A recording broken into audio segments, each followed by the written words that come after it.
Inside Story Uganda. Real source of political updates. Mwamula mabiga kaunga yogera yavude n'ekiwandiiko namutayika yabadde very specific yayogedde kanoonye kalonde kakuume n'ebirala nagamba ebyo tebiina we biri mu mateeka. Honorable Norbert Mao naye twamulabye minisita avunaanyizibwa ku nsonga za ssemateeka nga naye akugamba nti muli baddembe okusigalawo. Omuduumizi w'eggye naye mwamulaba kakati etteeka lyogera ki, abaakola amateeka gano baali balina kigendererwa ki? Ndowooza ntandike ne Honorable Kiwanuka ono kennyini. Honorable Kiwanuka, oli munnamateeka, oli memba wa National Unity Platform, omukulembeddemu ekya Kanoonye, Kalonde, Kabanje n'ebirala. Lwaki mulabikanga abali abeetegefu okujeemera akakiiko k'ebyokulonda bye koogera? Batulaba balungi. Ebyokulonda bino birina amateeka amakulu 5 agabifuga. Otugamba ku kulonda amateeka gali 5. Kisookera ddala issemateeka oba gye bayita constitution. Eryokubiri ye Presidential Elections Act. Eryokusatu ye Parliamentary Elections Act. Eryokuna ly'akakiiko k'ebyokulonda bayita Electoral Commissions Act. Eryokutaano ye Local Governments Act. Abagimanyi obulungi nti mulimu aspects ez'enjawulo ezikwatagana ku byokulonda. Na bwe kityo amateeka weegali. Sebo ngambye ebyokulonda otuba twogera ku kulonda nja kugamba onquotingdeyo akawaayiro kamu akoogera ku byokulonda mu Police Act tojja kukandagamu.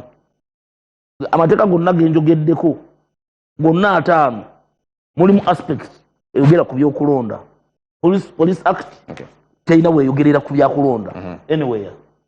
So bwe tuba twogera ku nsonga zino basebo ne banyabo etteeka nga liri very clear ebirala ebeera mboozi z'amalwa.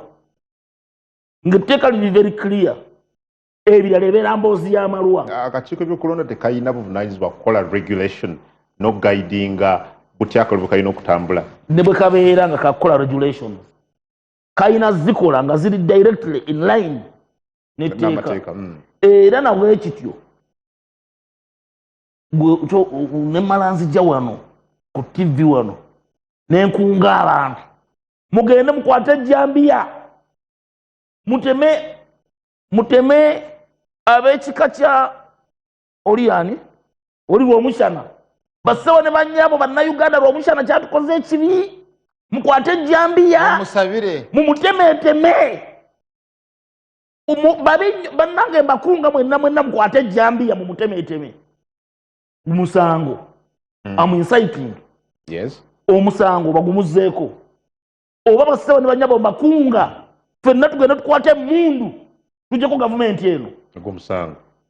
Kakati banyabo mbakunga bassebo ne banyabo mbakunga okujeemera ebigambo by'Abakama kubanga bikyamu mu mateeka. Etteeka buli omu agenda asoma, buli omu asobola okwesomera. Bassebo ne banyabo mwenna abali eyo ero TV eri ku mitimbagano buli omu agenda aklikingemu Presidential Elections Act agende kawaayiro 334 kakyogera bulungi. Koogera bulungi kiba kyetagisa nkavuunule njogere nga Lwamushana bwavvuunula. Kagamba katya Lwamushana atandika okuvuunula. Presidential Elections Act section eya 33 egamba bwe subsection eyokuna.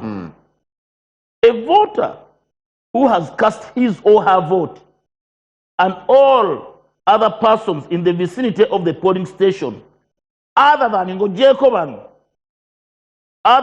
election officers, candidates, agents of candidates and observers ng'ogyeko bali abalonzi shall stand or sit at least 20 meters away from the table mentioned in subsection 3. Bwe mba njagadde bazza in subsection 3 meza ki gye boogerako ye meza wootiikingira. Emeza wootiikingira bw'oba obala 20 meters wootandikira. Kakati nga lino liri very clear nti ekisooka bagamba shall kitegeeza ki? it is a must. It is a must. Tekikubaganizibwako birowoozo. Shall sit or stand 20 meters away from that table. Gye boogerako. Kakati gungamba. Usiwo ne bannyabo nti deeka. Muteeka ky'okusookera ddala. Ekyokubiri, this election day buli omu akimanyi bulungi. Sagala oli aveeyo agambe nti abantu bagala okumala obudde. This is an election day which is always declared to be a public holiday. Nteri birala. Yeah, but honorable Kiwanuka, ebintu bibiri. Ekisooka Mwami Byabakama bwe yali ayogeraga nti voter protectors, that's the word he used, tebali mu mateeka. Abantu aboogerako mu mateeka bebo ba agent n'abalala tebamala kuuma kalulu. Ekyo kimu. Ekyokubiri, tuleke ku reasoning y'akakiiko k'ebyokulonda. Boogera ku akalulu okubeera emotive. Abantu bamala okulonda okusinziira ku bo bonna bakuŋŋaanira awo ebweru w'akakiiko ebweru wa polling station. Muyina capacity egenda okusobola bakonteininga n'ebirala. Ekisooka njagala Adam Kungu mu Uganda muno tozzeemu leero. Ate eno provision si mpya. Obadde mu Uganda ebbanga liweze era obadde wenyigira mu byokulonda ebbanga liweze. Eno provision si mpya yogerwako. Ne mu kalulu akaggwa yaliwo era bannansi bakuuma emirembe. Okay? Ekyo kimu. Ekyokubiri, we twogerera nga teri polling station mu Uganda mpozi eyewalala gye sinnamanya eweza balonzi 600. Basse sebo okusinzira babadde mu 10 mu 8 mu 9 ekyagendereddwa n'okuleeta akuuma kano singa polling station ebeera ng'eri mu bantu 1000 tandika okubala eddakiika emu olaba bonna banaalonda. Naye ekyagendereddwa okutematema mu polling station among others abantu 5 kiteeberezebwa nti bonna basobola okulonda ne bakola ki? Ne baggwayo. Ne bakabaka basumbuyeemu. So kati bali mu 5 kale ne bagenda mpaka mu 600. So luli babaddengawo nga tugenda mu 8 mu 9 mu 10 ng'okulonda kugenda mu maaso. N'ebyo byonna ne bwe nandibadde sirigenda basema ne banyabo. Kaba ku information yes. Sanya ayagala just okugayidinga. Ojinkakako. Kwa information waliwo wobeera ekifo nga waliwo many polling stations. Yes, polling station yinza kubanga ina abantu batono 5 nga bw'oyogera naye nga bonna bw'inanga polling stations nga 5 oba mu kifo kyekimu. So neyanziza era nakyo electoral commission ng'ekyuzinga woweeteeka polling station ebyo byonna ne okumpi n'ewala wa polling station ebiteekinga into consideration. Actually nze nandibadde sisuubira nti eno yandibadde ekyali nsonga. Lwaki? Kakati nze Attorney General yasoma mu mateeka ye muwabuzi wa gavumenti. Etteeka liri very clear. Attorney General avuddeyo ayogedde. Minister wa Justice avuddeyo ayogedde. Kakati oli yasoma by'amagye. Oli yasoma by'amagye nagenda kukuuma nsalo byakulira. Kakati etteeka lyogera kati naye kati nze neewuunya lwaki lino okukubaganya nnyo ku ekyo ekirowoozo. Ekindeese wano okusookera ddala Mwami Byabakama stay apart. Kino kigambo ekyokukalonda kakuuma ekisookera ddala because twakizuula nti electoral commission erina obunafu. Bwandibadde nga munnansi under normal circumstances mbeera nesigana kakiiko ka byakulonda naye electoral commission etulaze mu mbeera yonna nti terina busobozi bukuuma kalulu k'abannansi. Emirundi mingi bakababbyeko. Nze mpa example eyo nze nga sebo gwano wengenda mugenda kakuuma katya tugenda kakuuma tutya mu kalulu akandeeta mu parliament nze ebox zakuŋŋaanyizibwa ku collection center ekyampisi ebox ne bazibabbako 7 era tebazigattako mu kalulu kange Luvannyuma nnyo ebox nze kennyini nze nazabesingira ku mmotoka nga bagezaako ziyingiza. So kati kitegeeza ati Electoral Commission twetaaga okugiyambako okukuuma n'okutaayiza ababbi b'obuntu. Tugenda kakuuma tutya obadde ontwala. Naye mbadde kkiriza osooke nkuwa example zino zonna ziggweeyo. Wano mu kalulu wano Kampala wano tetuli wano Kampala wano. Tuli Kampala wano. Mu 2011 nali supervisor ku polling stations 3. 2011 nga balonda Lord Mayor. Lukwago nali supervisor wa Lukwago polling stations 3. Crested Towers, National Theatre ne Railway. Okay. Zawera saawa emu buno bululu bwanjawulo njogedde ku kanga ak'emukono north kandi mukwogera ku k'e Kampala. Zawera saawa emu nge box zijjudde. Emu yo kumacha. Emu ne tugenda ne tuyitabira bonwa ebiseera bye yali commissioner. Najja n'akebera nti tulage bameka bakatiikinga nga bakatiikinga abantu babiri. Nenge box zikoze eki? Term forcing to cancel that election. Thank you. So, tugenda kakuuma tutya. Mwami byabaka mabeera. Kino just yakuddira. Akalulu tukanoonya nga bwe nze wano bannange mbasaba akalulu ka Kyagulanyi. Yes.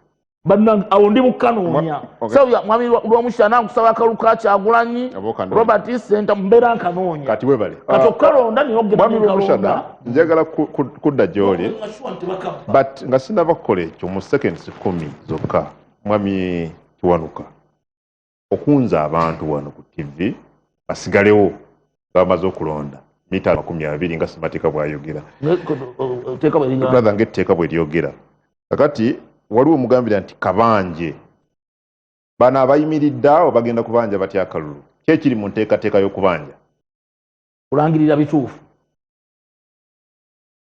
bituufu no kiki mugenda kukola bi activities kimu kukabanja mu mbeera eno gye tulimu kugambye kulangirira bituufu mu mwaka gw'ekinaana you're not responding to kulangirira bituufu mu kukabanja ku making sure nti ebirondebwa byebibalibwa asalawo nti bituufu oba si bituufu ani alina obuvunaanyizibwa obwo okusinziira ku tteeka nasoma I think bano bonna wano basoma administrative law era naawe mmanyi ndowooza mu administrative law oba mu kutambuza ekifo kyonna ky'obeera olimu mu bwenkanya tokoma bukomi kugamba nti bannange ndi mu kukola bwenkanya n'ebikolwa by'obeera okola birina okulagibwa togamba bannange ndi mu kukola bwenkanya n'ebikolwa byo birina okulabibwa nti bikola bwenkanya so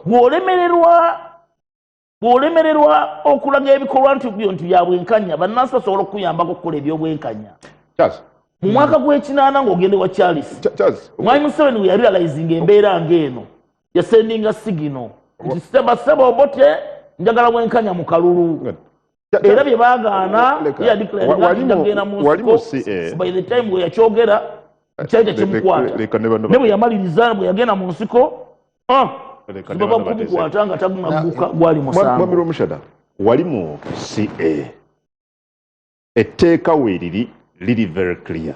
Lwaki tulina okubagana empawa kaseera kano. I think that there is some slight misunderstanding. But let's go slowly to Gonjoli. Bw'osoma section 60, sorry, bw'osoma 60 of the Presidential Elections Act. Egamba the presiding officer to appoint election constable. 1. The presiding officer shall ensure the polling takes place in a free and secure environment. So, in other words, okulonda mulimu gwa presiding officer. Kale, you call it the Electoral Commission. Okulaba nti okulonda kuli in a free and secure environment. Then eyokubiri, which is part 3, I think.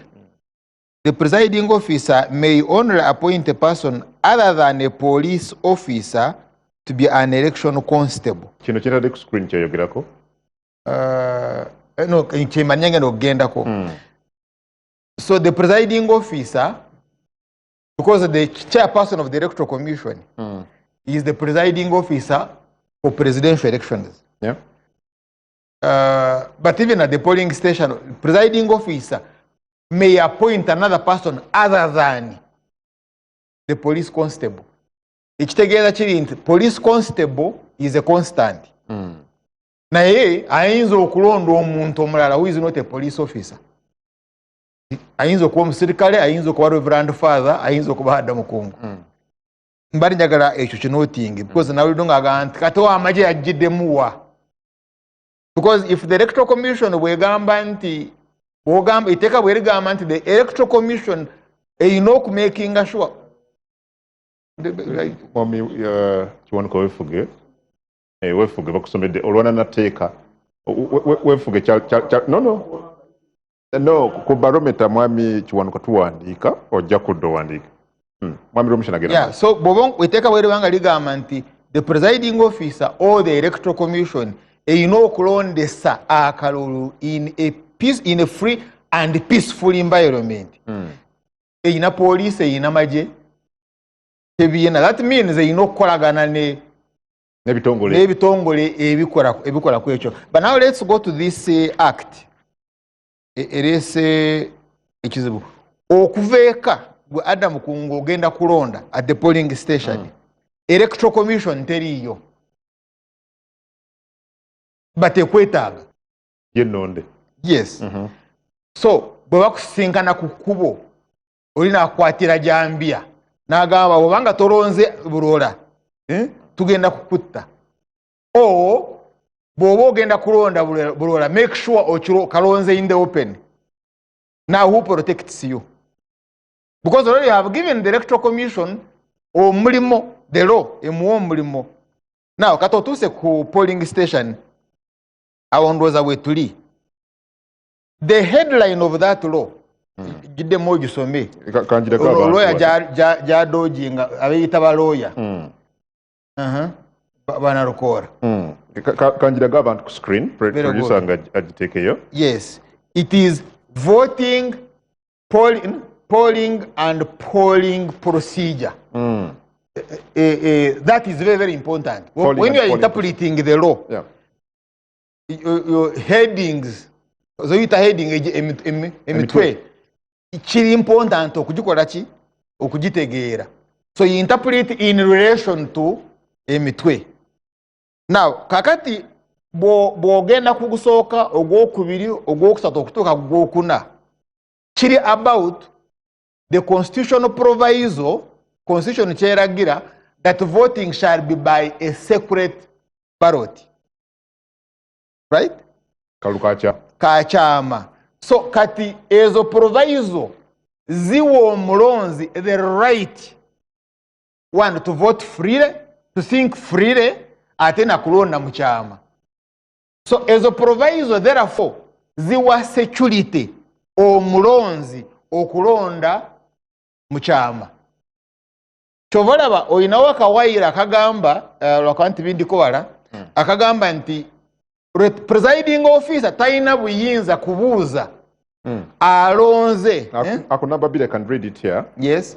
Kaganti a presiding officer shall not inquire about or attempt to see the candidate whom a voter intends to vote, and any person who contravenes this subsection commits an offense and is liable on conviction to a fine not exceeding 24 currency points or to imprisonment for a term not exceeding 1 year or both. So you see, to inquire or even to attempt to see. Ndozo chisomi yao. Yeah. Because bano be officers be batagambye nti bafulume 20 meters away. Bana abasigadde munda olaba bataddeko akakwakulizo bw'oba osigadde munda togezaako nakwagala kulaba. So in other words, that proviso is about the right to vote in secrecy and to yakukuma mulonzi kulonda in secrecy. That is why bw'obanga babala 20 meters bazibala from the table w'olondera. You get? Now, so there is another operating word which is very, very important, and that word is at least. Damo gisome. At least 20 meters? Ojja kulaba ekigambo at least ya. The same number to Jemvosoma? No, area eyokuna. Kati eri mu contention. A voter who has cast.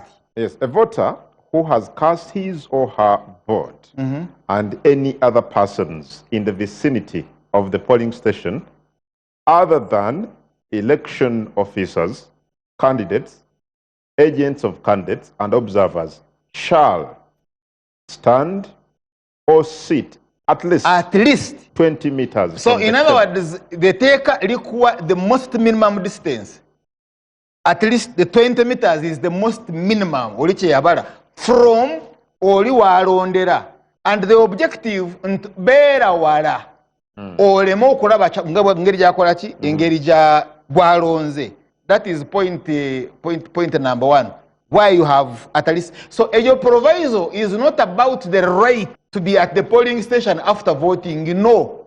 It is about protecting the voters' right to, can I call it privacy? Secrecy. Now, so techili kukyakuma kalulu. No. Oli alonda okulaba nti alonze mu kyama. Now, kati oli ayakola etteeka yatunulira minimum 20 meters. But I can be at 40 meters naye nga nyina technology. Eraba. So the presiding officer wakimanya agamba semberayo. Oh, go away. Okusinga ku 20 meters. Okusinga ku 20 meters. That's why you have the word at least. It can even go beyond that. But you see the other larger issue, Joina, erinti katukankocho kulabira hongechi basin, the basin. Ebafu area. Ebafu gye balonderamu. Akalulu bwe kaba nga kali tall. Bwe kaba nga length yako nga ddene. Akawanvu. Akawanvu, okay, because kale akawanvu nga mukulu Museveni ali eri wansi. Asooka kankozese Kizza Besigye ng'ali waggulu. Oli asobola okubeera 20 meters n'alaba nti olonze Museveni. Okay. You get? Kati nze bwe nkiraba ekyo ngamba, according to this law, I can send you away. Ng'oli presiding officer. Ng'ali presiding officer. But you see the other larger issue is tekyogedde ku abo bokka abalonda. The law says those who have cast and any other. So it includes n'abalala batakoze eki? Abatali balonze abatalonze. Now look at where ngo in a polling station and it's near the church. Where the church is, join altar is 15 meters. So under that law, priest cannot conduct mass. Baja kumugamba kolachi semberayo. Why? Because tebagala o disrupting ona kolachi ona alonda. Now in the instant case, Abachagurani, more specifically, have threatened. Threatened? Yes, they have issued statements. Ngazirimu codes. One, it's protest. You get? Protest vote. Protest. Whatever it means. But you see, it is protest. Echokubiri, nebatekamu ebigambo kabanje ngabo biina. And he said very, very many heavy words. But botunulire kyali ekawempe. Abantu balonda, right? Bwe batuuka mu kubala nga bamaze n'okulonda obululu ne babuyiwa. Now it does not, it's secondary ane yabuyiwa. But what is important is that bakola ki? Babuyiwa. So what was the decision of court? High court yasalawo obululu bwe bayiye okuyiwa kwabo, voting has not been complete. In other words, akalulu olina okukakuba olina okukabala. Kati akalulu bw'obanga tebabubaza obumu ekitegeeza okulonda kubadde ki is a nullity. And they cancelled the election for that reason. So oyinza okuba ne disruptions by the way nga si waaba Kyagulanyi wokka omanye ebyo aba Ssekikuubo bya Rwashande ne Ssekikuubo. It can even be nga byowulire Kabale where you have got independence nga NRM versus independence still obululu ne babuyiwa ebintu ne babyokya. So therefore Electoral Commission has a right to protect the voter, the privacy, the confidentiality of the voter and chase you even beyond 10 kilometers. Mwami Bijirwa,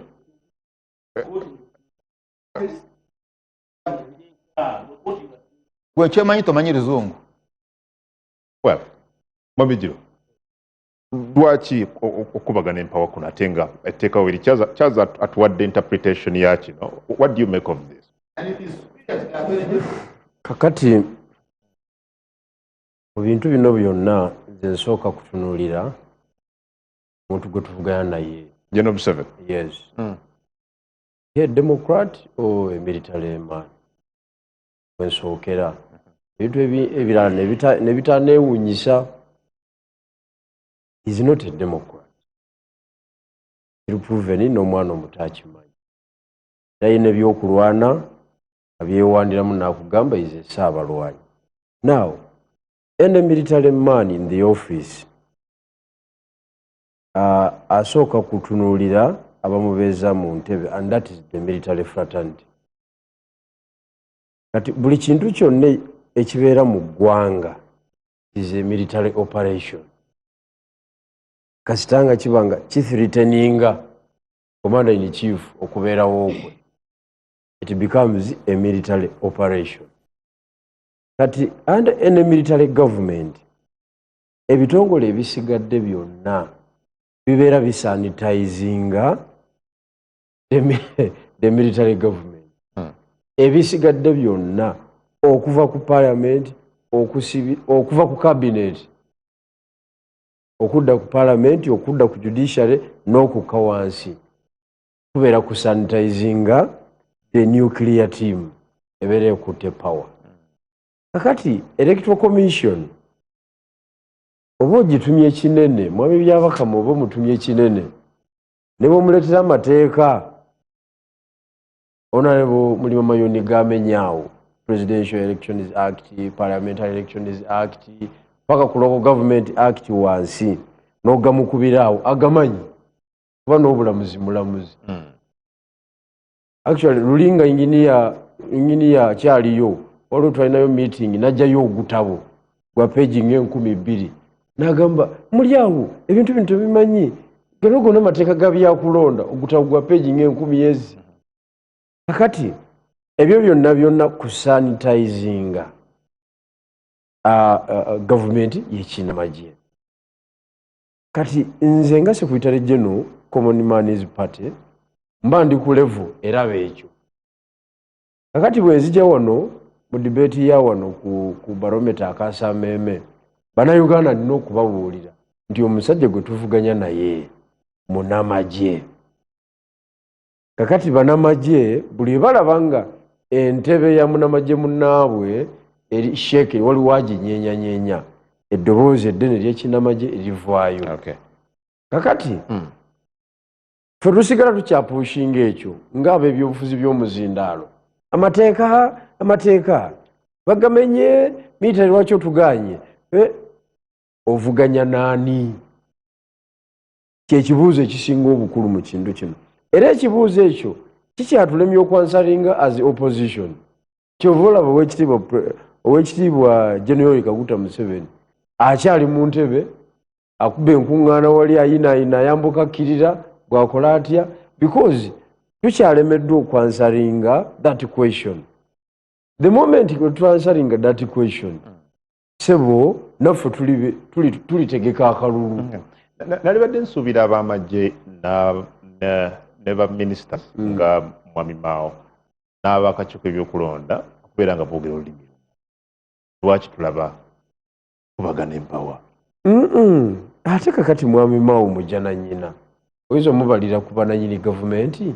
No, ye minister. Is a minister nkugambye ne cabinet naye besanitizinga the position of the military. Okitegeera waliwo cabinet minister alina obuyinza obukufunira police bondi nga lwo akasanga akakukutte. They are weak to that level. So toleeta just one phone call away kakonvoyi bakamuggyako ng'afuuka civilian. Tasobola wadde okulinnya boda. Kati abo tuba tutwalamu. Nze kyenkugamba kye kituufu mu ndaba eyange. Njagala okutegeeza nti amagye under General Kaguta Museveni gakyalina eddoboozi ddene buli mu process ebeerawo fe abaagala okujja General Museveni mu buyinza tulina okutuula wansi ne tudraftinga another message etali ya muzindaalo. Dr. Besigye twatambula naye mu muzindaalo n'abaako waatukomya akati ne tukakwasa omulala tewanabeerawo solution ku ekyo era bwe tunaagifuna njagala okutegeeza n'abamagye statement za General Muhoozi zazze lwa nsonga akimanyi nti population adiringa ne population etamanyi kyeyagala adiringa ne population gyamanyi nti eri weak tesobola kurespondinga their rights zaffe nga population tetuzimanyi tetusobola kuzidimandinga tetusobola abantu n'okulonda tebalonda naye baagala ebintu bikyuke nga n'okulonda tebalonda. Kamalirize ssebo ogenda ku polling station kuliko abalonzi 5-5 mugenda okugatta obululu obukubiddwa nga buli 280 nga kumpi obululu 3 tebalabiseeko ate ne bakumalira obudde nga baagala kyenji ne bakumalira obudde baagala service ennungi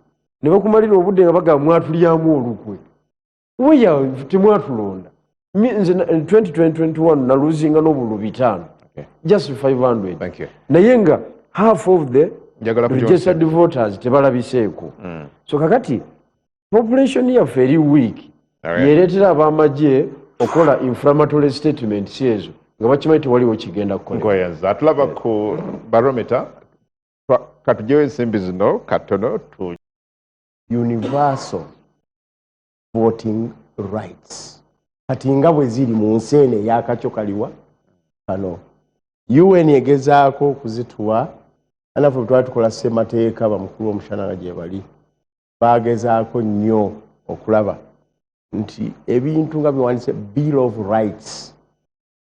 Rights bisigala ffenna ensi nga bwebitegeera nga byo biri convention it's a standard kakali ebimu tebagenda na maaso nnyo kubinyonyola kubanga buli omu agamba kakali ffenna tukimanyi bw'oba oyogera ku voting rights atugambe standard ya voting rights buli muntu wa ddembe okukuba n'okukubira akalulu gwakola ki gwayagala ate omuntu kimukakatako nga citizen okukuba akalulu kubanga yemu ku fundamental rights in a democratic dispensation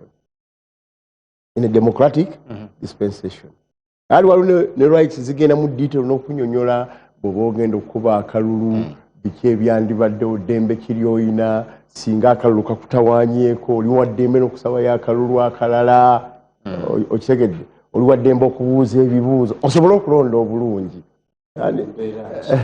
okulonda obulungi n'ebifaanaganako bwe bityo olwo twogera ku demokrasiya ow'ekimmemme ffenna kwe twagala okwegeraageranya bigirwa mutuufu okubuuza tuli Germany tuliwa kubanga bw'obeera oyina abatamanya ŋŋamba nga bayogeddeko in under military dispensation nga nangirire oba sinnangirire kale buli kaseera tufuba okutuuka awo kale bw'obeera ng'ekyo kyotutte n'otunya spirit omwavu okugamba nti abantu babeere waakiri meters 20 kyali ndi basuubira nti bwemuba temweremereddwa mu bukulembeze ne mu nfuga basuubira nti omuntu yenna aba mu gavumenti okulaba nti yalwanirira ekyabangi the common good ateeka okuba nga ategeera nti abantu abo balina eddembe lyabwe kuba akalulu ate era nga ba citizen basaanidde okwenyigira mu kalulu kaabwe oba okitegedde. Ekyokubiri ne bagamba nti kati bw'oba onookikola okola otya meters waakiri 2 kankuwa ekyokulabirako waliwo obuteeka oba regulations n'amateeka agajja ne gagamba bw'obanga nga batunuulira eri spirit okusobola okuyamba kino candidate anaabanga ne ba agents kuba bamumanyi tasobola kubeera buli wamu naye ekimu ku mulimu gwa candidate gwakola kwe kunoonya nga mwami Romushana bwe yagambye kimu ku presiding officer kyanoonya ne candidate kyakola kwe kunoonya aba polling agents be singa nga gwe yataddewo aba atandise okukola ebitakola ki ebitajjansa kakati sooka weewuuze bwe baba abantu balonze ne baddayo eka balonze ne baddayo wa eka kakati n'alabanga waliwo agent amusaze ensawo oba yeeyisiza mu ngeri etali ya bulijjo contract agimenye atandika kudduka ka kunono oli kunonayo gwanonye abanaye buli omu abanaye ku masimu alina kujja kwabo abali awo era the spirit of the law wekulaga anoonya mu abo abali awo n'anoonyamu gwasobola okwesiga n'amuteekawo kakati omutaala gwe tulina kakati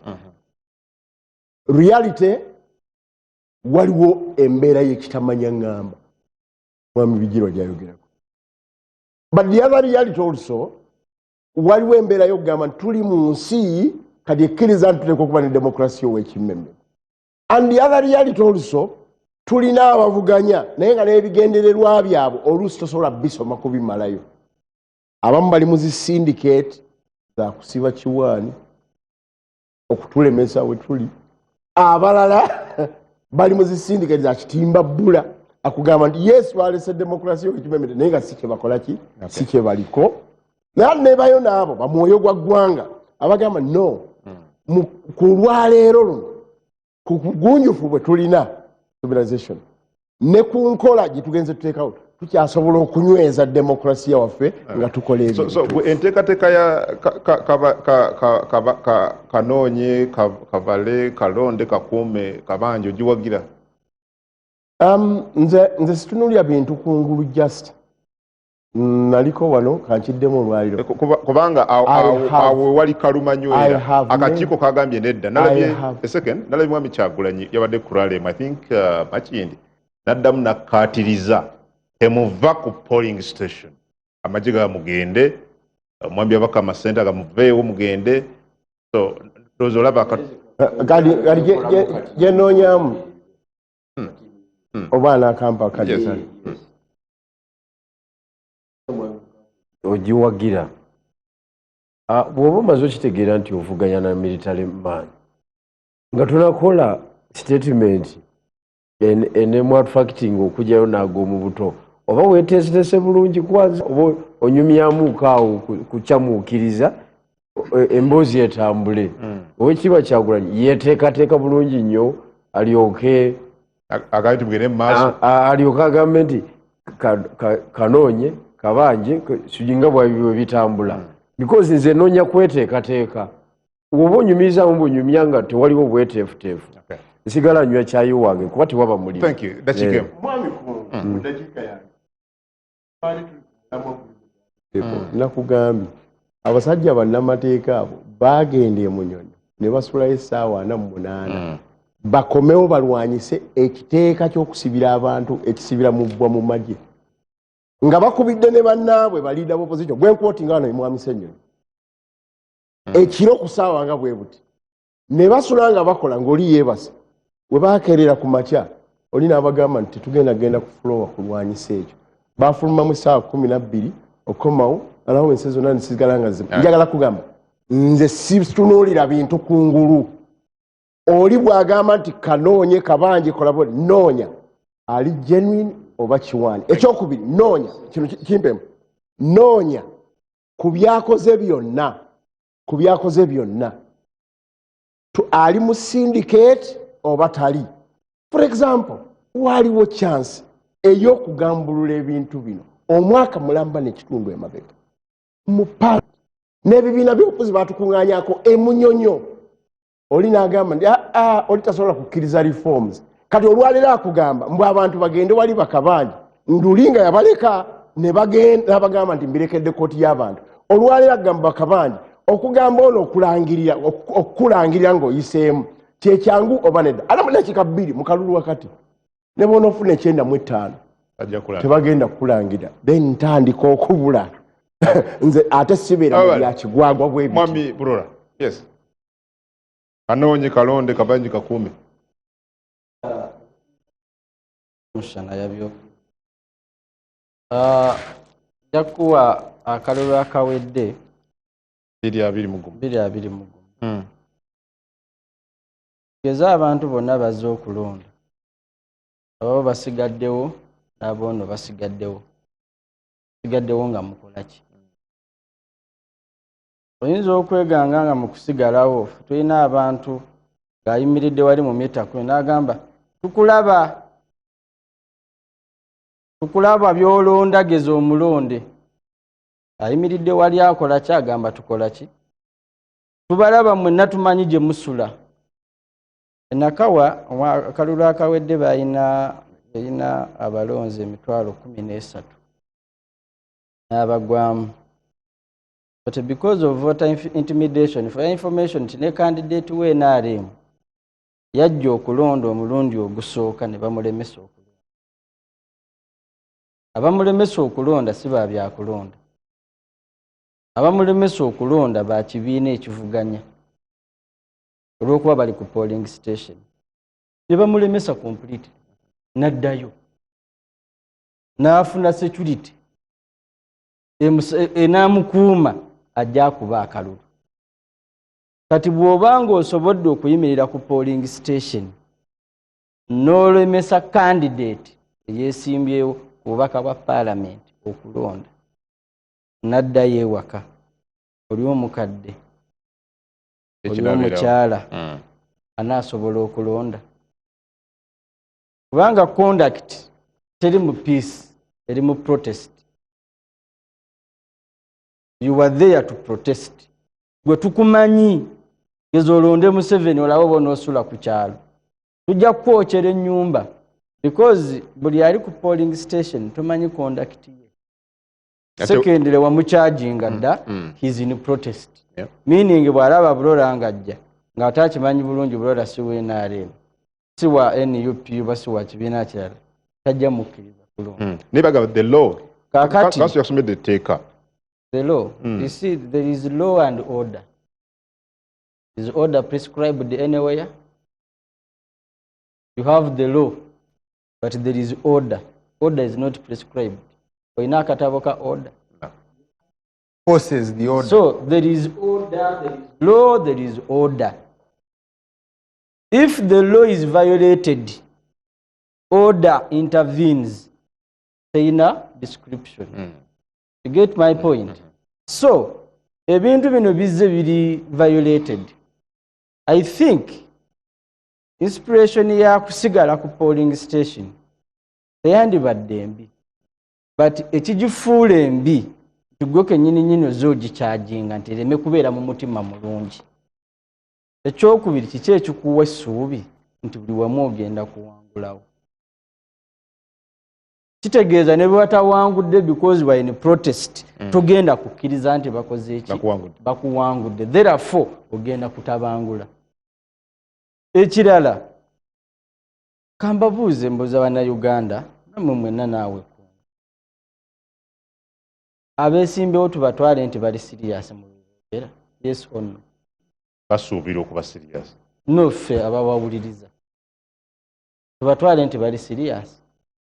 Olaba ki? Mbuuza gwe, should we take them to be serious? Kale kanti bandoza baba serious because baba serious. Kakati oli bw'aba akulaze nti mu byayogera tali mu kalulu. Akugambye I am protesting. So I have not seen anywhere a peaceful protest. Ono byakugamba bye yawangula ebyo bye baawanguliramu era bye baagala. They intimidated people. Nabadde nkuwa statistics. Ku bantu 13,000 abali registered voters, only 50,000 voted. Studies show nti abantu abasinga obungi abakyala abakadde n'abantu abasinga obungi tebajja kulonda. Because in any case nti n'akawungeezi ako baabayitangamu tukumanyi naye tugeze tukulabeyo nga bagenda bayita ku mayumba g'abantu be bamanyi tukumanyi naye tugeze tukulabeyo. Kakati oli naatya okujja okukola ki? Bwe mba nziza okulonda mba nsuubira nti I need to enjoy my right. Nkuba akalulu kange nkawa omuntu gwe njagala. Naye bwe nkuba akalulu nga tukulaba tukulengera woogenze tukulabye gw'owadde, then I cease to enjoy my right. So olw'okuba nti ebizze byetooloolera ku gwe amulemezaawo nze mwagala, gwe bw'oba tomwagala that is your problem. So entirely now nze there is law, If the law has been violated, let order take precedence. Let order prevail. Oh no. Never ne nawulidde I was so disappointed. Nga namboze ne banne oyimiridde mu bantu okyajinga abaana against soldiers. Balina amasasi 10 bokka. Takugamba sasi effect gye liyina ku ggwe. Takikugamba naye agezaako kusiigira akasigo nti ono ayina emundu emu abalala tebayina. Takugamba nti emundu eyina effect kyera kwani. Si kuye naye gwagikoze eki gwagirumbye. Kamalirize. I think government okubeera mu buyinza ne government okubeera n'ebitongole tikya just mere say intelligence byoyogera byokola bokola nabo n'ababyogera babeera bapiikinga. So mu kupiikinga they have bayina basobola okupremeditating nti this is what is likely to happen. It is likely to cause this country this kind of chaos. Therefore I would rather use order okuditalinga kiri bwe binaabaawo kati kankubulire kungu gwe bw'onoogenda okulonda ne bakukuba amayinja gwe ojja kujja wano ng'oyogera birala. Singa eggwanga litabuka n'ebigere ojja kujja wano onojja onooyitawa onooyitawa yongererako kwa from mobile atulaba ku NBS TV mwebale barometer akasamima ekyeyongerayo tugenda kati kwa from mobile but Ashtengeja Alan Serumaga Gambia, I don't know any team playing syndicate more than the likes of Honorable Mukaku and Honorable Bijirwa. How can they complain against Bobby's strategy, yet they are very aware that the government in power doesn't respect rule of law? Does the security agencies act within the electoral laws? If no, why do they think that the amendment of the electoral laws would change anything under the current government? Ashtengeja Serumaga Alan.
olwa kaliba y'abannamateeka be yali aleese ne Levuku yateerawo embeera kyaviiramu kkooti y'amagye okuyiika. Kkooti y'amagye bw'eyiika ne kireetera Attorney General okuddayo mu ffumbiro mu cabinet n'alipootingira mukama we nti eri ensonga bagiyiye tudraftinge bupya. Ne baleeta etteeka ssemateeka mu parliament erizingazinga embeera y'ekinnamagye erigyongera obuyinza erigiwa ndowooza bannamateeka bakiyita jurisdictionis awamu n'okugaziya engeri gyetambuzaamu emirimu eyo kkooti. Obumu ku bwayiro bwayongerwamu mu parliament ne bulwanyisibwa eri ababaka abaasigalamu. Ababaka b'NUP be twalisibiddeko olukoba nti be batandikirwako okulwana olutalo tebaaliwo. Abaaliwo abatonotono nga Nsereko Muhammad Honorable n'abalala abaasigalamu ne bagezaako okulwana era ne babeerako obwayiro bwe basuula. For example, obubonero mba nyambadde kabareeti just kabareeti kankwasa nti ndi bwamagye ekyo Nsereko yakibasuuza. Oba oliawo bahonarebo muli bamayuni baba kusigalayo nga bali bangi baali badde basuuza ebintu bingi naye baasalawo okufuluma ne bakola ekintu Honorable Mpuuga kye yakolanga ate kye bamuvunaana nga bamuggyako kitalina kyakoze mu ofiisi ya Leader of Opposition abeera afuuwa luzungu n'okugamba abantu okufuluma n'okuyingira Ssenyonyi naye kye yakola. Tebalina message baasinika nga bafuluma. Tewaaliwo kubanga Mpuuga bye yali akoze ebbanga lyonna ate nga babimuvunaaniramu. Naye kati eyo ne tuvaayo tusanga ogwo gwaleeta ebintu bingi ne gujja shakinga the legal team ya National Unity Platform eyali erina abasibe mu kkooti y'emu eyo. Ne kitulaga nti oba oliawo singa National Unity Platform yali edeployinze ba council mulima mayuni gwe tuli naye wano ne level eyo baali badde baataasa dde abasibe bangi oba oliawo n'okuteekawo enkyukakyuka ey'enjawulo. Ekyo twakirabiraawo naye bwe tukivaamu ne tuyingira ebyobufuzi byennyini ebibiina ne bigenda mu structures okulonda obukiiko obunaatambuza emirimu gy'ekibiina okumala emyaka 5. Emiroboli ne gibeerayo mingi nnyo nzaagala obwa ssentebe enzo yagala obwaki ne tulaba delegates conferences ez'enjawulo oluvannyuma lwa okulonda. Bukosi ye NRM ekozesa adult suffrage mu bintu byayo era Kibooko yavugira eyo wansi kubaagala obwa ssentebe ku mitendera gy'enjawulo district municipality constituencies n'ebifo eby'enjawulo. Kibooko yaliyo y'amaanyi nga ebikonge bingi birwanira obukulu mu district. Busoga waliyo enkyukakyuka y'amaanyi mu bassentebe kakati ekyo ne kitambuza bwe kityo. Ekikivuganya ekya National Unity Platform nga main opposition party nayo nereeta modo yaayo eya identification. Tetwalabawo nnyo okubaganya kukuba ziraale na kukuba nkiiko ez'amaanyi wansi okuvayo n'obukiiko. Delegates conference yali ya kinnamagye yatuula mu tent yali mu 100 seater tent eri mu kyalo tuziyita 100 seater tent. Bye baayagala tulabe fe abataaliyo bye twalabako bye bataayagala tulabe tetwabiraba ne balipoting executive nti eno etuukiddwako.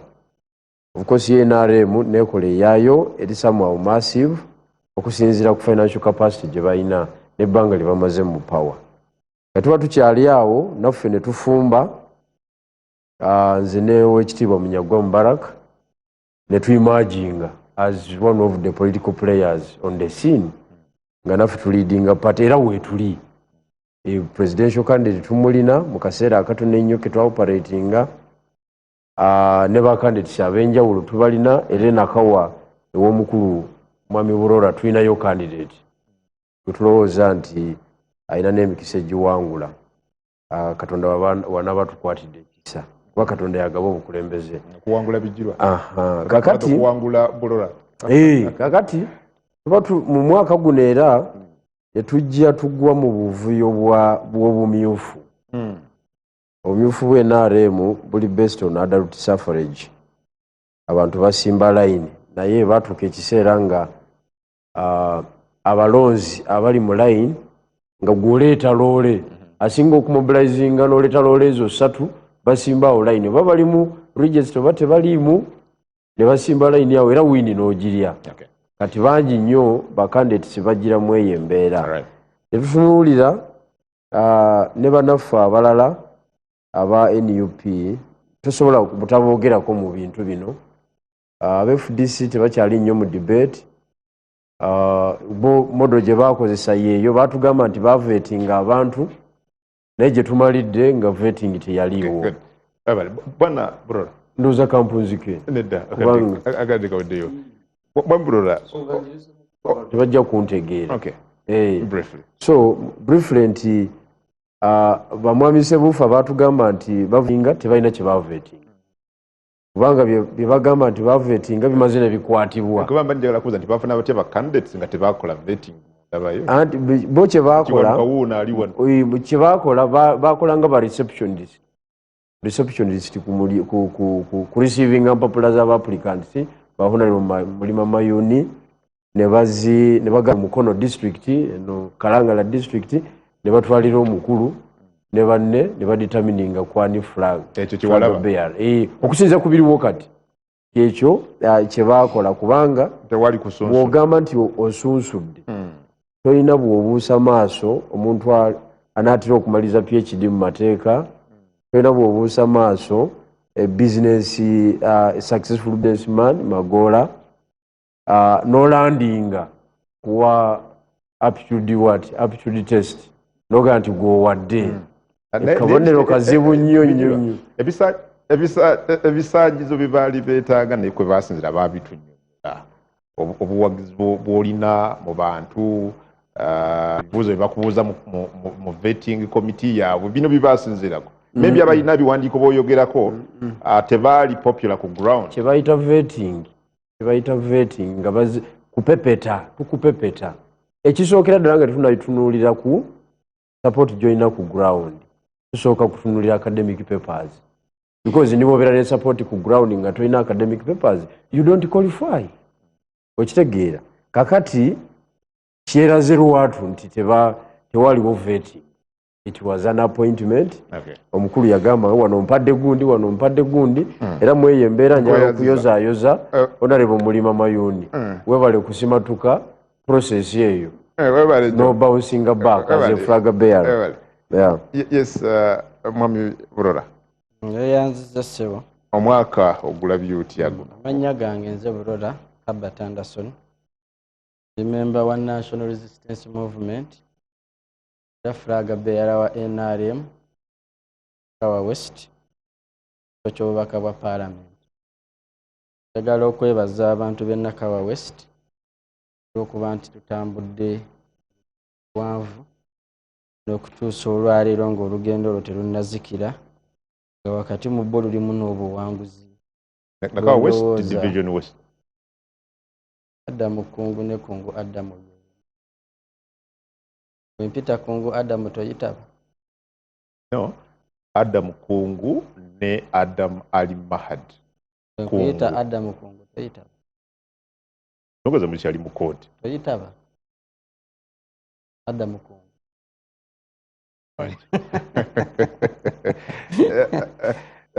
in fact ensonga yammwe yemu kweyo yemu kweyo ezikoze amawulire nnyo mu byobufuzi tulina nsala ya kooti batwaliranga nti Bulora abeere mwegendereza nnyo ku byayogera kubanga ensonga ye tennaba kusalwawo twegendereza okay omwaka gubadde muwanvu ndowooza mu byobufuzi usually omwaka ogusembayo mu kisanja gubeera muwanvu nnyo mu ggwanga kubanga ebeera center ya attraction ya buli kintu kyonna naye okusookera ddala mu bulamu bwaffe bwa bulijjo ndowooza Uganda Cranes omwaka guno ekoze bulungi naddala mu byemizannyo ebadde exceptional etulazeeko nti nno obusobozi weebuli era ekigiviiriddeko okubanga equalifyinze okugenda mu AFCON nga tusuubira nti era esobola okulwana neteekawo ekyenjawulo so muli ndowooza kunze ekyo standinze out ebyo bye tuyinza okugamba nti mu mwaka guno tubituuseeko ekyokubiri ikonomi yaffe ng'eggwanga ndowooza ebadde estabilizinze era etandise okufomalizinga nti gye tulaga kijja kubeera kizibu atalina kyakola kufuna engeri gy'abeerawo kubanga kati ennaku zino bw'obanga tokola ng'obadde oyimiriddewo ku relative oba oyimiriddewo ku mikwano oba oyimiriddewo ku ki najjo gikugamba embeera tekyali nnungi sente zetufuna ze zitumala so economy egenda efomalizinga twafunamu sebo nange omwaka guno wenakolera formal transition kuza inayo highlight y'amaanyi enayingiriramu ebyobufuzi ebyekintu ekikulu n'empangula akamyufu ate siwangudde bantu batene ekirowooza ekyandeetera okulowooza nti oba oli awo nange katonda alina wantadde one position okubanga ntuuse kati then ekyebyobufuzi ebibiina byonna bijirwa biyiseemu sijja kubyogeramuko nnyo naye obumyufu bwaffe nabwo bulina engeri gye bwatuteekamuko ku bunkenke ng'eggwanga kubanga twasooka mu kamyufu k'NRM ne tukavaamu nga nuupu eri mu kutwogerera bafuukuule ng'eyogera bino nabiri but eventually nabo akaabwe ate bwe kaggwa nabo ne kavaamu nga kalina ebyokusoomoozebwa ekitegeeza tewali kintu kibeera awo nga kyankomeredde buli kimu kiba kirina okusoomoozebwa then highlight gye ndowooza kati nze ngaffe ewaffe mu kibiina kumpi ebitundu 80 ku buli 100 ebyabakulembeze baffe mu kibiina byaliko transition okuva ku bakadde baffe okudda mu bavubuka ate ebibiina ebifo ebyenkizo twalaba shooka ey'amaanyi mu SEC tetulaba shooka ey'amaanyi mu NEC omuli bassentebe b'ekibiina mu madistricts tetulaba shooka ey'amaanyi mu baflag bearers including so many ministers and incumbents nga bawanuka waggulu netulaba structures ez'ekibiina muffe nga nazo ziteekingibwa over majority abavubuka ekyo nakyo muffe kyatuwaamuko okwekkiririzaamu okulaba nti nga ffe ng'ekibiina tulina oba oliawo we tutuuse transition abalala gye boogerako ekirala ekyalimu ndowooza ye case eya Kabaziguruka versus Attorney General jirwa gy'abadde agezaako okusiba ate ku bantu abalala eyo case nayo ligale isi okuwaaba emisango gino oluusi ali mu gavumenti alabanga awaabye ali anti government but bwe tuba nga twogera ku progressive rule of law nga twogera ku transforming eggwanga nga twogera ku ggwanga okukulaakulana waliwo ebintu bye tutabuusa maaso ng'ebimu ku byo y'enkola y'amateeka y'engeri gye gateekebwa mu nkola y'engeri gye tuga appreciatingamu ekyo tusobola kukiditaakinga ku ggwanga erinaakulaakulana so muli ndowooza nga mmaliriza omwaka guno majorly gubadde dominated by politics ate era gugenda kumaliriza nga guli dominated by ebyobufuzi endowooza nti tewali kisala kisobola kubyovateekinga ng'oggyeko byo Charles onyonnyola otya omwaka 2025 tusigaza sabbiiti emu tubeere nga tukuba oluku mu mutwe but ogula byotya across the divide byanfuna byabufuzi kuluku katonda w'amaanyi katonda wa kisa zimanyira kutunuulira nnyo security abaganda mugamba ennyanja eradde ebutaaza akaamu the security situation ennyanja eradde omwaka guno yes naye of course ennyanja bw'ebeera dde teweebaka n'okuba on standby eyinza okufuna weebuzi n'etabuka. Kakati mukulu Mukaaku muno wano ne mukulu Kiiza Besigye baali balina program Tulumbe. Kakati nga yo Tulumbe eyo yali yakulumba kalulu. It was for an uprise. N'emisango ekyaliyo. Kakati the National Resistance Army and Security ne bakwata Besigye. Kye baalengera nakumukwata oba nkiyite the containment strategy. Alema okusipaakinga kyeri ayagala okusipaakinga. Kati bwe tutunuulira outcomes maybe baali batuufu. Security yali ntuufu. Maybe yeah, because olaba outcomes. Waliwo agamba ayinza okubuuza what if singa tebamwanguyira mu containing. What will be the result? Kyandibaddewo. Anti security ye gambling. Waliwo kati kiringa nga bwoga nti singa Hemeti government ya Sudan yamwanguyira o singa Obote yakwata mukulu Museveni nga tanaba kugenda Luweero. What would have been the result? Ndinda Kihoya Kacumuto Mukira singa oli nakigweyo ugenda okufumita ng'ofumisa Ndinda Kigweyo afumita Mukira.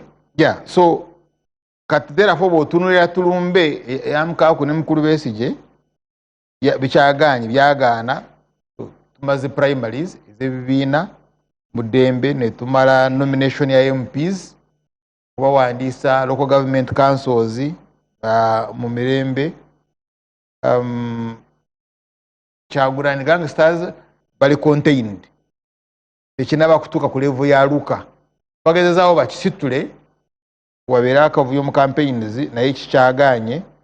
Ekirungi ekivudde mu ebyo abaana bakomyewo bakusomero mirembe. Kakati tulina challenge ya Christmas. This Christmas season abaana kuddayo ennyanja ekyaladde. So challenge joina esigaddeyo kati yakuzaayo materials okulonda akalulu. Distribution.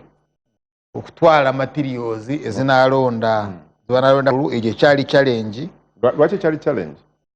Anti kati ge phase gyogendako. Kuyina phases bbiri z'oliko. Kati security zeyina okukolako.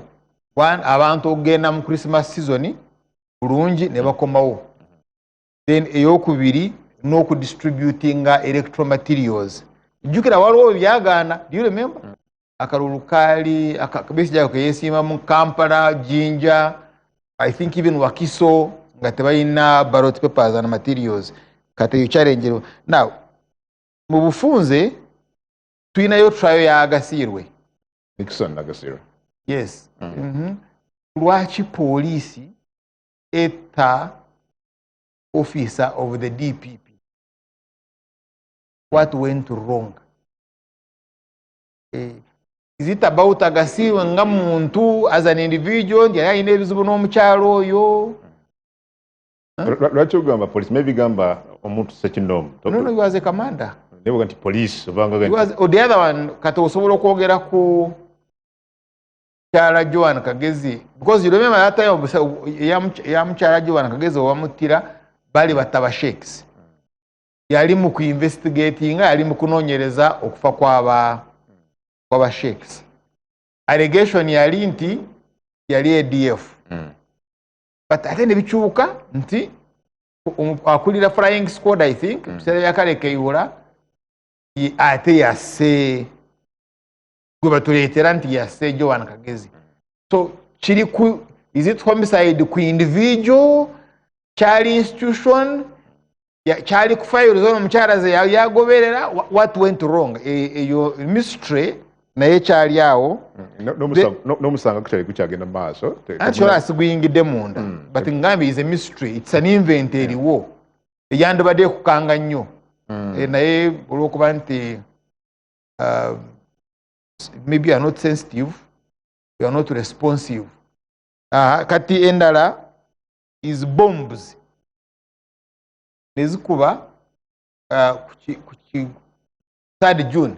You remember? Bombo yakuba. Emunyonyo. Abantu babiri ne bafa. Then ne yakalerwe. Ate nogamba those bombs are fake. Ate fake ate zasse. Ate n'abantu bafa. Then nogamba na esi za ADF. Bulijjo zibadde za ADF. Zaani. Kirungi ate n'akwatibwa. The chief of military, head of chief of military intelligence. And then ina n'ebijambiya bya Rwenzori. Obulumbaganyo bwali Rwenzori. Abo bulaba buli awo ebijambiya within no minute byaggwa. So tuyinawo ebyo naye ennyanja eradde. Obukakamu webuli. Obukakamu naye tuyina ebyo.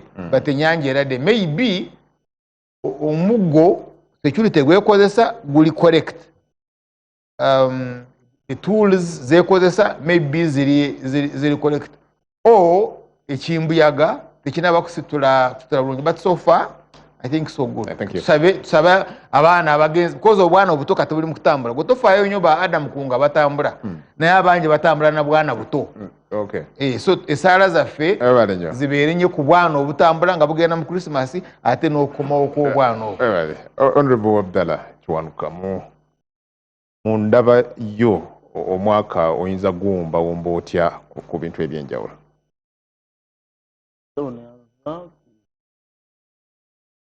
Ange na mtukufu basone wanyomba la mfuzaako nnyo era nsaasaanya abayita mu kusomozebwa okw'enjawulo bafiiddwa abantu baffe mwenna mbasaasideko nnyo.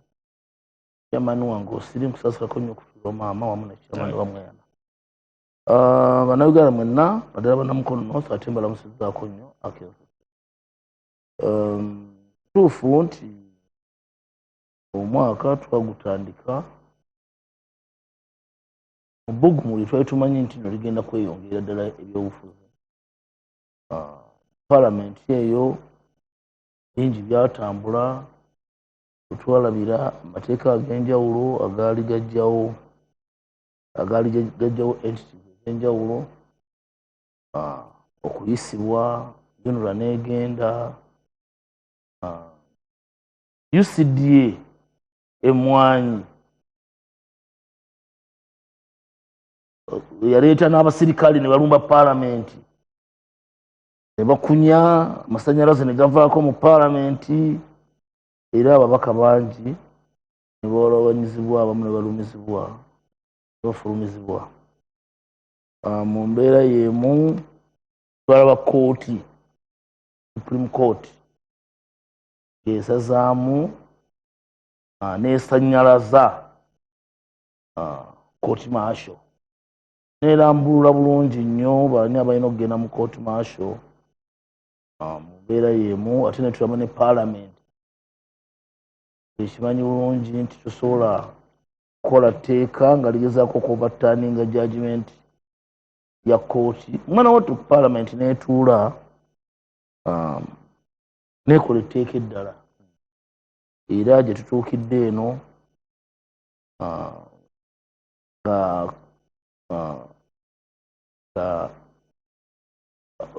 court martial endala yalondeddwa. Ekirimu ekyenjawulo nti nagezezaako nnyo okwetegereza baliko bentegeramu obulungi nga balooya. Sinziranga court martial bwe yali eragira nti newankubadde balina kubeera balooya wadde ebirala bingi byalumira omusango kyali mu kooti. Atujjukiza nti etteeka eryo lyayita nga mumufulumye bansereka abasigalayo baaliko byebakyusa oba oliawo birumira byeyogerako singa mwasigala okusinzira ku ye singa nawe mwina kyemwakola. Obulumi obw'enjawulo kiro ekyatamanya ate ekyenjagala mumanyise nti etteeka eryo teryamala palamenti nnaku 10 bwe lyajja erisindikibwa mu bukiiko bubiri aka defense and internal affairs aka legal parliamentary affairs era okuinteractinga ne ba witnesses twakikolera olunaku lumu bajjaawo ne bajja abalala baali bakyajja negamba batuyise Munyonyo tugende tuwandiike ripooti mu bufunze. There was no consultation with stakeholders. Era ezo ensonga ziri ku likodi zezimu kuzigenda ayogera wano omwafulumira anti nkubuulira gye twava tugenda okutuuka e Munyonyo with burnt candles. We made a very thorough report nebeera uploaded mu parliament era twali tukyakola ripooti so mwabigirwa gyotamanya nga tukyakola ripooti ne bannaffe tutambula bulungi ebintu bitambula bulungi. Mwami Museveni n'abakubira essimu n'abayita awo ebyakomera tebadda ebyo tabimanyi era teyabimanya. Twamala ne twevaamu ne tukola minority report there and then on the same day ezibeera uploaded. Tumala okumaliza ne tukomawo ne twegeyamu ne tubriefinga bannaffe what transpired e Munyonyo. Resolution nekolebwa nga ne bannaffe mwategedde sinziira ku biragiro Mwami Museveni byawadde etteeka alizedde okufa n'omuntu. Ripooti yaffe nungi buli kimu ekiri actually ensonga ezo zonna bigirwa nga wazoogeddeko ajja musaba ajja kugenda asome minority zonna ezo ez'obukofiira ezenga mwalimu n'engato ng'eyeyiyo naye bagifudde y'amagye ebimu mu ripooti byalimu era bannaffe abasobola okuzisoma amangu awo basobola okwanayinga nazo. Ebimu ku bijjukirwa obulungi omwaka guno sebo bwemba nga serabidde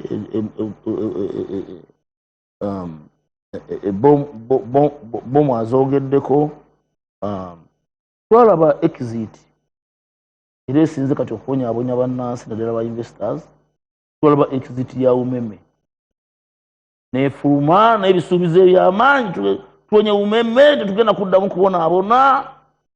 Mwana wattu kati Uganda eri mu kizikiza wakati simanyi lwaki ebintu byonna ebibeeramu omukono gwa gavumenti nga munene weebityo webibeera n'ebyo byonna tubirabye omwaka guno Sebo ne bannyabo gye tulabidde ebibiina ebyenjawulo ne bigenda mu bumyufu obw'enjawulo byalimu NRM masasi kutta bantu and what have you. Ebyo nabyo biwanvu otugenda mu mbeera eyo ne mu bibiina ebirala ne mu NUP twaliyo ne vetting yaffe era abeetegeka obulungi. I think tutambudde bulungi tusabira nnyo bannaffe tebakyatwalaganya tulabye bingi nnyo bijirwa ajja kubimu ebituli agikubye agezezaako gikubamu ebituli but that is our process. This is the government no mu process nga bwe nkugamba nti mwami Bololo yenyingiza nnyo mu process ye NRM yayitamu n'afuuka ne mwana wattu ate waliwo abagikaaba nga Ssekikubo and what have you ne Ssekikubo wakati wali mu court era almost over the same reasons. So Sebo ne bannyabo here we are naye ng'olwaleero Sebo mbeera ey'enjawulo okkiriza kanokko ada mumanyi nnyo okutwala omuzindaalo naye kano okkiriza kayise olwagiweza emyaka 5 gyennyini olwaleero 23 Desemba bwe bwali bwe buti mu kalulu akaggwa ke neenyigiramu akabbiri mugomo kyali kizikiza kyennyini mukono north ekiwamba abantu kyali kifuuse ekiwamba bantu bantu bangi bawambibwa. Mwami Museveni leeta akalulu nga kawedde n'alagira bannaye be mwawamba bonna mubate ne wali abantu babiri be yayogerako nga n'okutuuka essaawa tebaddanga muli Kanata Muhammad ne Ssempijja Yuda bawambibwa ekiro ekikeesa olwaleero era tulina edduwa ey'okubasabira ku Lwomukaaga naye Sebo ebyo bisembedde kati webisembedde ng'ekiwamba bantu kikyagenda mu maaso era nga ne mu Ekereziya Katulika byatandise nga bwe byabeeranga mu 7 ebyatwala jjana ne lumu gye byasembedde nga ne father bamuwambye lwaleero atwalibbwa mu kkooti n'avunaanibwa okutambuza ssente oba obutadeclaringa ssente mugaso gwazo negye zivudde amagye gaga nti gamukwata bukwasi simanyi oba omuntu omuwambe atwalibwa nja kusaba awo tujja kugendawo okwo akola ng'omwogezi w'eggye ly'eggwanga mwami Chris Magezi kano yavenaga nti awo twakwata era ensonga mulinde agenda mu kooti ojja kukkiriza kankagaziyemu kati ninyi kubanga oyinza obutatuwa mukisa kukwogera kona kakamalize n'ako kennyini kisandiganye magye kukwata nga bwetutagaana poliisi kukwata wakati wange noono muganda wange Bolola n'abalala kinnuma singa bakeera ku makya ne bakwata Bolola ntandika munoonya after 2 weeks amagye galyoka gavaayo nti bannaye ffe tumulina obutekobeera kukwata eyebeera abduction ekyokubiri wakati mu disciplining amagye mu 7 ko yagamba we are going now to discipline the army, it is a professional army and what have you. Amagye gakulemberwa okukuuma ensalo z'Abannayuganda kyekikukwasisa omuntu okumala wiiki 3 tomututte mu kooti ye kitemateeka ayogera birala. Thank you. Mwami Mukako Sebo, mu bufunze omwaka mundabayo mutambudde kuki mwajja n'ekibiina kya DF n'ebirala mbalamukiza abatulaba ne bannange abagikutte omumwa Sebo webalo tukubiza Next Media egira ekyabaawo kubanga yemu ku national TV station as servings of Bannayuganda.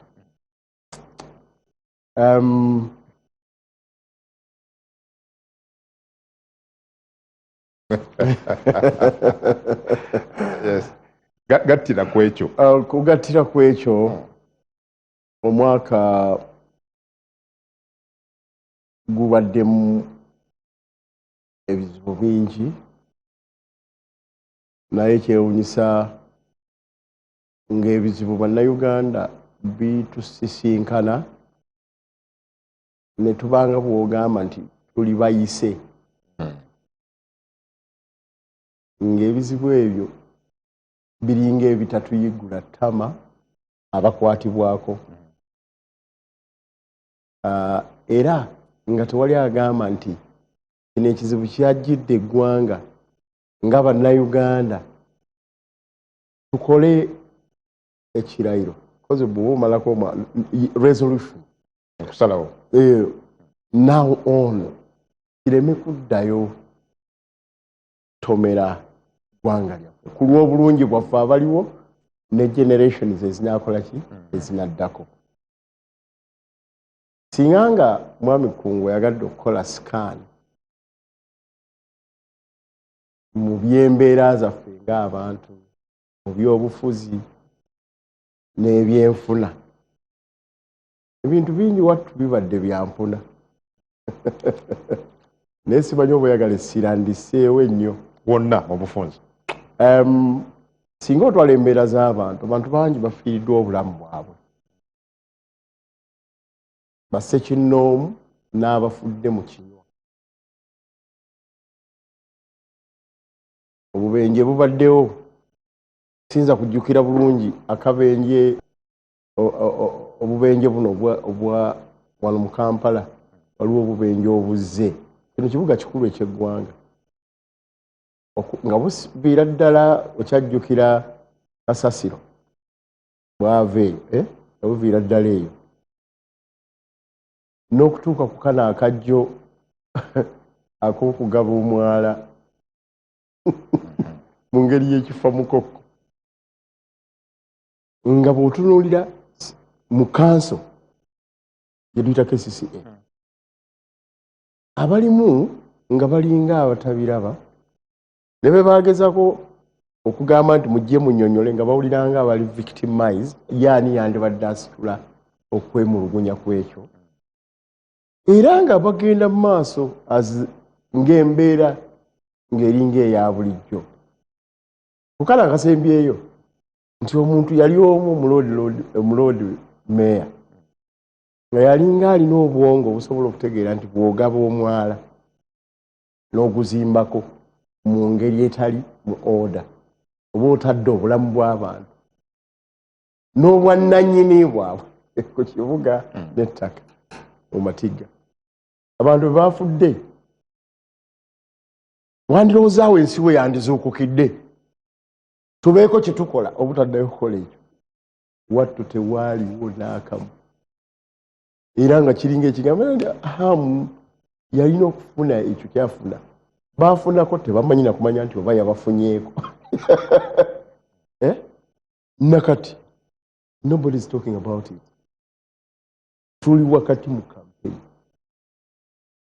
Aba opposition tuliwo okuteeka enninga ku government esobola okucorrectinga byeba tekoze terabuukiridde. Lwaki temukikoze? Naye oli ssentebe mulamu wa Democratic Front. Of course. Nakola ne press conference namba. Ebbanga siri ewala. Oyinza okubuuza bannanga abalina mandate eziri clear. Bakiwanuka? Sijja kusonga kukiwanuka. Kubanga nekiwanuka naye atwalibwa butwalibwa. Oluusi ne press conference ezimu mu kibiina kye tamanya. Balina mandate be baliwa? Mbyogerera bagenda bajjamu lines. Oluusi ne MP Mulamba sijja kusonga kukiwanuka nga kiwanuka. Ne press conference zibaayo nga tamanyi. Nga is a member of the parliamentary group, is a member of the opposition, nga oluusi alina ne ministry, shadow minister ow'ekintu. Tulina ffe shadow minister owa Kampala, oba wali omuliddeko mwami nothing. Alinga atalinawo. Tulina aba caucus eya Buganda wano. Ekibuga kino kiri mu Buganda tumanyi. Era kikiwa affectinga. Nothing. Kano gamba kale nze neŋŋamba kambeeko akataala k'enkoleeza. Okyajjukira nga tulina Dr. Besigye ku nsonga y'okulinnyisa emiwendo n'akawunga ka muwogo ne kalinnya mbu Ukraine erwana nani? Russia. Netugamba no, I think let's not be fooled like this. Netuvaayo bannaffe bayanga omangu mwakisigala bumwekka bamukulusa ennyonyi fe si bwe tukola ale kale ne baba bagira bwe bati naye era si be bandibadde abatuufu kakati nogwe kikwate bibadde byampuna bwe bityo simwe wali badde mu kikulembera bwe bityo buli kimu ekikolebwa bibadde bwe kityo. Segirinya bwe yafa natandika omwaka mu January byali byampuna nga bwojjukira.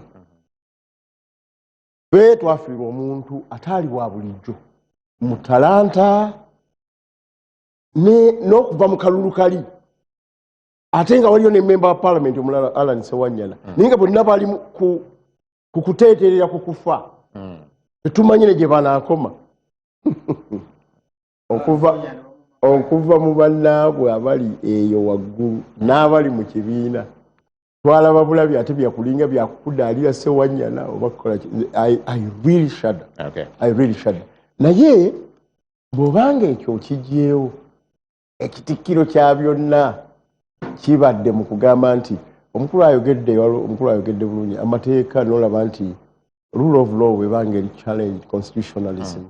Wabaddewo landmark case kyalubanga lwa Mindi judiciary yevaamu n'ekintu kasukira bayagala nayo gamba nti kebikke ku birala nga bomanyi ebyaliwo ebyokubba empapula ne fayiro mukulu Kiwanuka bimanyi bulungi skande ezitera kubeera mu nsi ne zisigala bwe zityo naye neemala n'ekintu kasukira nga bannayuganda aba opposition antu bali tutona ekintu kasukira n'esala landmark case ebyaddirira byonna byali byampuna okutuuka kukwata Dr. Kiza Besigye.